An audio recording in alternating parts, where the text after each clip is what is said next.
Today on FlatsClass University, I promise I'm not putting you guys to work, but I am going to share with you a little intel about what I call slump buster baits. Interested? Well, follow me down to the shop and let's talk about it. So, like I teased in the intro, slump buster baits, what are they? What is a slump?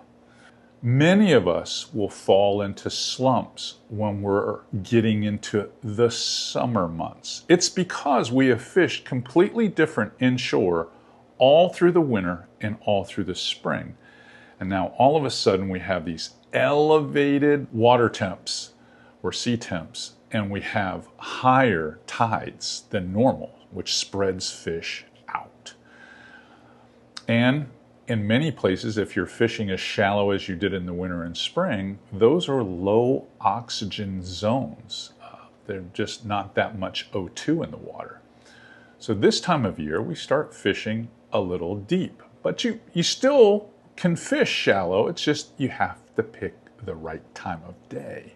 Or you have to fish around afternoon storms or when we have approaching low pressure, and you'll get those all-day bites. But because we want to use our confidence baits, those 4 or 5 baits that never have let us down, we get frustrated. Because this time of year, it's difficult to not want to use a paddle tail or not want to use that great Mirrodine or top water. And sometimes in certain scenarios, those still will work well.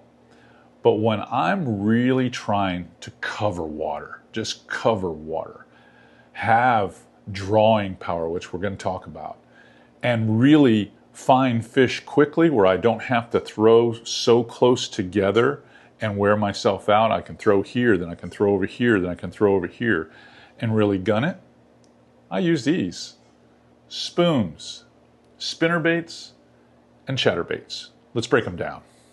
So why spoons, spinnerbaits, chatterbaits? Really?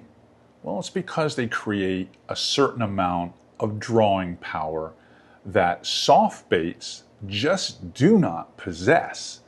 Now, hard baits do possess it, but the problem with hard baits is they've got treble hooks attached to them and they catch a lot of grass in the summertime. These baits, spoons, spinnerbaits, and chatterbaits, you can work through most types of cover, whether that be, I'm going to say, grass or marsh grass, submerged turtle grass or eel grass. You can work them over, rocky points, and they don't get snagged up very easily. So they stay relatively clean and allow you to have a search bait that can literally cover so much water. They're also a bit heavier than most search baits. So they allow for really long casts. So that drawing power, that flash, that vibration, that erratic swim that they give off is what pulls those fish in. And if they're aggressive, you will find them with these baits. They have pulled me out as a tournament angler. They have pulled me out of no check hell a zillion times. And as simple as a spoon sounds, really, they just simply work. Spoons work so well. It's just a chuck and a wind bait, and anyone on the boat can use them. You don't have to be a skilled hand. Now, are there ways? Well, we'll talk about that in a minute. Let's break each one down next. So let's talk about the spoon first. Spoons for me are probably the most widely used of these, I'm going to call them the slump buster baits. And I like the larger spoons. And a lot of that is to gain casting distance and just create a bigger profile that would pull fish from farther away, especially if I'm working in mullet muds or if I'm working up inside of marsh where I'm throwing in the clean spots between marsh heads and things like that. I want it to call a fish. And the bigger it is, the better it is, in my opinion. Now, a lot of these spoons depending upon the line that you're using, require you to use a swivel. I'm not talking about a swivel in line above the leader. I'm talking about a swivel attached to the spoon. Most of the time I just use these 50-pound, crane style swivels. I got this from Highliner. It's the perfect tool in my opinion. But by attaching it to the spoon, it will reduce the line twist, because that's a big part of the problem. Now, if you're rolling that spoon at a pace that's not really making it spin, it's not going to be a problem. But why not have the swivel on there to start with, and then you don't have to worry about it at all. And you can tie a clench knot right to the swivel, which is a stronger knot than trying to tie a loop knot. What rod would you throw spoons on? Well, believe it or not, spoon fishing is probably best on medium, moderate, fast rods, especially if you're throwing 1/4 and 3/8 ounce spoons. You'll notice that when that spoon is working through the water, have you ever had that redfish come up and tap it and tap it and tap that spoon and tap that spoon and tap that spoon, and then they get a hold of it? If your rod is too fast, if you're constantly pulling it away from him, but if you use a mod fast, one that bends a little bit deeper into the blank, it bends maybe 40% down into the blank. What happens is you're rolling it, you can work that rod tip down. I use like a 7'2" rod, and you reel, you feel him tap, and then you lean into him and reel real fast, and then you can just clock them. That works the best. I know that because I throw a spoon a lot. It probably makes my top 6 or 7 lures every summer. I fish a lot in Louisiana. I fish a lot here in the Big Bend. We get a lot of rainfall. The water gets tannin, and spoons just work really well. Now, you're probably saying, well, what about spinnerbaits? Now you're talking about spinnerbaits and even chatterbaits. When and why would I use them? Well, let's talk spinnerbaits first. With a spinnerbait, it's a lot different than throwing the spoon. The spoon, you can give it a little bit of a shake every once in a while or a flutter. And the spoon is really utilized a lot in the shallower water because the bigger the spoon, like I told you, I love 3/8 and 1/2 ounce. They want to plane higher. So I use them when I'm following that tied in and getting really, really skinny. Where the spoon kind of falls short is if I have to move it over oyster bars, because sometimes it gets hung up, or if I've got that emergent grass that's just kind of sticking through the water, like pencil grass and things like that. And those of us that fish marsh, whether we're Carolina guys, Georgia guys, Louisiana guys, Northeast Florida has it, and even the Big Bend has it. You get up in those marshy zones and stuff like that, and that off-color water, you want a bait that's easy to be able to roll around all of that stuff. Work it, you don't have to, you can reel this pretty steady. That's all I do with my spinnerbait, is just reel it pretty steady.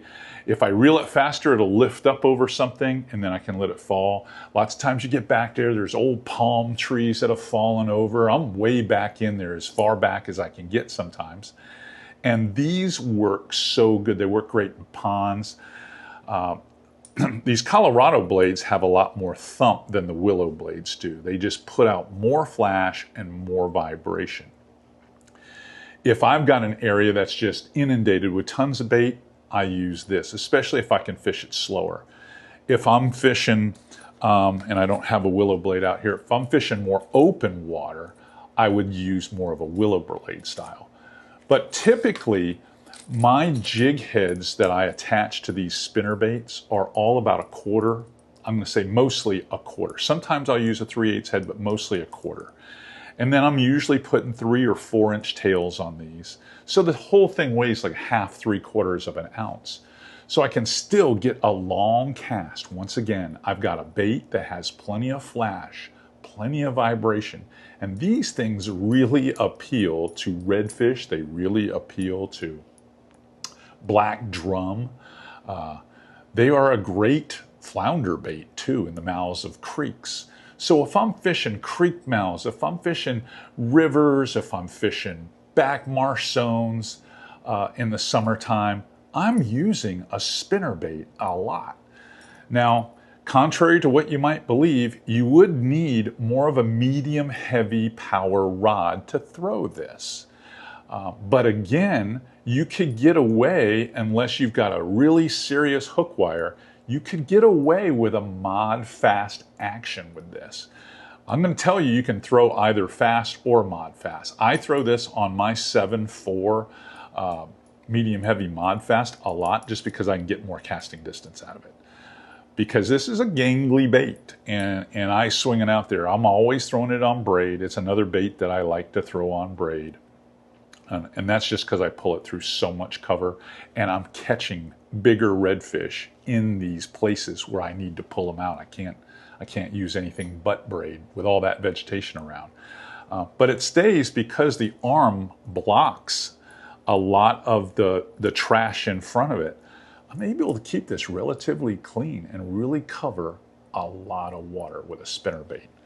Now, let's talk about chatterbaits, because that one fits in a little bit different category. All right, why a chatterbait?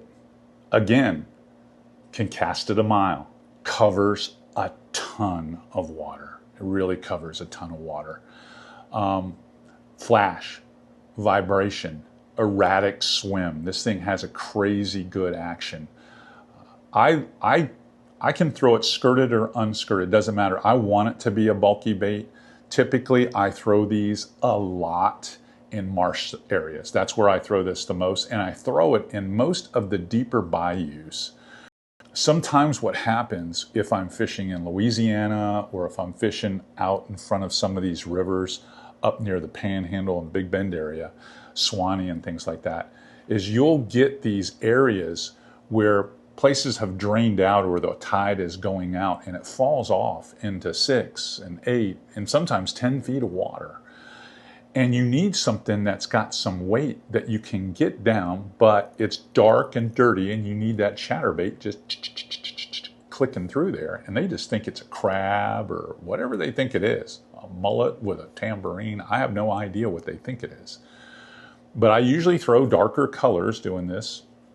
Or something that's dark with chartreuse in it. And I throw it up there in the mouths of these creeks or these drains, if you will, or that drain into or fall into bayous or little channels. And it works fantastic. This whole setup, this is like a 3/8 chatterbait, okay? But by the time I put the tail on it and everything, this thing weighs close to an ounce. It really does. But it is maddening how it catches fish and it stays clean. It's amazing to me how clean it stays. They're a little pricey, so I make sure I'm using like 40-pound braid when I'm attached to this, and I usually have a little bit heavier leader. I don't use it. It's a loud bait. It talks a lot. They call it a chatterbait for a reason. So I use these to get into some deeper zones. That's when I'm using this. Something that I feel like the spinnerbait or the spoon is not going to do nearly the job. This is going to get to the bottom quick, and I can just roll it. The hooks on these chatterbaits tend to be a little bit more robust if you buy the good ones. I don't buy the cheap ones. I buy the good ones. So you're definitely going to need a medium heavy fast. You're definitely going to want a medium heavy fast because you're going to need to drive that hook into that redfish. I'm just looking to catch redfish, black drum, and you'd be surprised how many flounder you'll catch on this as well. And a lot of that has to do with it's just one of those attractive baits for those fish that are sitting in those ambush spots. And you're going to need something that can drive a hook in them, and that medium heavy fast would be the way to go. So don't use a wimpy rod. Even though I'm telling you, you can use mod fast to fast with spinnerbaits and definitely mod fast actions for spoons. You definitely want to use a fast action for a chatterbait. Chatterbaits, well, To me, they're an underutilized bait unless you're kind of in the know. A lot of the Carolina guys use these. A lot of the Louisiana guys use these. A lot of redfish tournament pros use chatterbaits to catch fish. Hell, I don't know. They might even be upset with me that I'm telling you guys that you can catch redfish on these. But we've been doing it for years. I just love the hooking power they have. Fish can't get off. I've got dozens of clients that would give me testimonials, or give you all testimonials on how effective these are when we're fishing with them. But you're at no risk of straightening a hook out. And I even fish them around riprap, around places where there's weir dams and stuff like that. If we're fishing out near Texas and places like around Lake Charles and stuff like that. Chatterbaits, pretty effective bait. If you haven't tried them, you're fishing stronger current, you're fishing a little bit deeper water, use a chatterbait. If you're fishing up in tight, intense marsh, you're wanting to bring a lure through the grass and it stays down in the water and doesn't get hung up like a spoon would have to like crawl across it. It would look like it's a squirrel going across the top of the grass. It would never be in the water. But a spinnerbait will stay in the water for you. And then use your spoon when you're in more of those open zones, more of those open lanes, to use the spoon. The spoon is great, but it's going to appeal more to those Florida anglers that are fishing a more open flat or a more open shoreline. So those three lures are pretty good slump busters. And why is that again? Let's talk about that. It's because of flash, vibration, the ability to move through cover easily without being fouled. And boy, can you sling them. You can get some major casting distance with these. If you like what you learn here at FlatsClass, please give us that thumbs up and smash that subscription button. I'd love to have you back here tomorrow with our next great fishing tip. All right, if you want to learn more though, go over to FlatsClassUniversity.com. Do me a favor, go check us out over there. We go into lessons like this much more in depth than I can right here at FlatsClass YouTube. See you tomorrow.